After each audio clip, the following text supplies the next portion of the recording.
कक्षा 9 पाठ 1 हमारे आसपास के पदार्थ। पदार्थ सूक्ष्म कणों से मिलकर बना है। ये कण इतने छोटे होते हैं कि इन्हें नंगी आंखों से नहीं देखा जा सकता। पदार्थ का द्रव्यमान होता है और स्थान घेरता है। चीज़ें हमारे आसपास के पदार्थ से बनी होती हैं। दार्शनिकों ने पदार्थ के 5 मूल तत्वों को समूहित किया है: वायु, पृथ्वी, अग्नि, जल और आकाश। पदार्थ के लक्षण। पदार्थ के कण इतने छोटे होते हैं कि हम कल्पना भी नहीं कर सकते। पदार्थ के कण निरंतर गति में रहते हैं। उनमें गतिज ऊर्जा होती है। पदार्थ के कणों के बीच बल आकर्षण पाया जाता है। विसरण। जब एक से अधिक द्रव्य प्राकृतिक रूप से परस्पर मेल से क्रियाशील होकर नए समांग मिश्रण का सृजन करते हैं तो इस क्रिया को विसरण कहा जाता है। जब तक यह एक समान मिश्रण का रूप नहीं ले लेता तब तक यह क्रिया चलती रहती है। पदार्थ की अवस्थाएं। पदार्थ अपने 3 रूप में होते हैं: ठोस, द्रव और गैस। ठोस अवस्था। पदार्थ की इस अवस्था में द्रव्यमान, आयतन तथा आकार निश्चित होता है।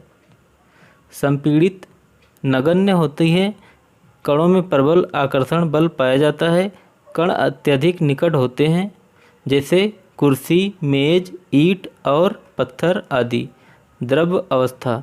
पदार्थ की इस अवस्था में द्रव्यमान तथा आयतन निश्चित होता है, परंतु आकार अनिश्चित होता है।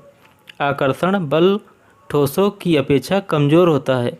आकर्षण बल गैसों की अपेक्षा मजबूत होता है, जैसे दूध, पानी, तेल आदि। गैस अवस्था। पदार्थ की इस अवस्था में द्रव्यमान तथा आयतन निश्चित होता है, परंतु आकार अनिश्चित होता है। आकर्षण बल ठोसों की अपेक्षा कमज़ोर होता है। आकर्षण बल गैसों की अपेक्षा मजबूत होता है, जैसे दूध, पानी, तेल आदि।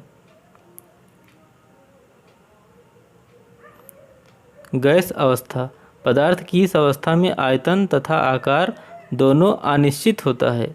गैसीय पदार्थों को जिस प्रकार के बर्तन में रखा जाता है या उसी बर्तन का आकार ग्रहण कर लेते हैं। पदार्थ के कणों के मध्य का आकर्षण बल न्यूनतम होता है, जैसे हाइड्रोजन, नाइट्रोजन, ऑक्सीजन और फ्लोरीन आदि।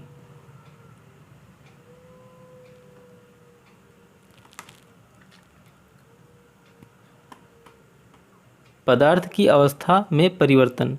पदार्थ 3 भौतिक अवस्थाओं में रह सकते हैं: ठोस अवस्था, द्रव अवस्था और गैस अवस्था। उदाहरण के तौर पर पानी बर्फ के रूप में ठोस अवस्था में रह सकता है, पानी के रूप में द्रव अवस्था में रह सकता है और भाप के रूप में गैस अवस्था में रह सकता है। गलनांक।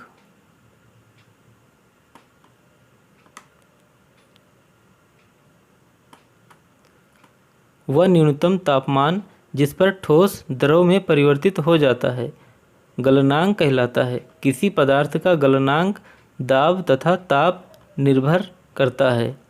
क्वथनांक।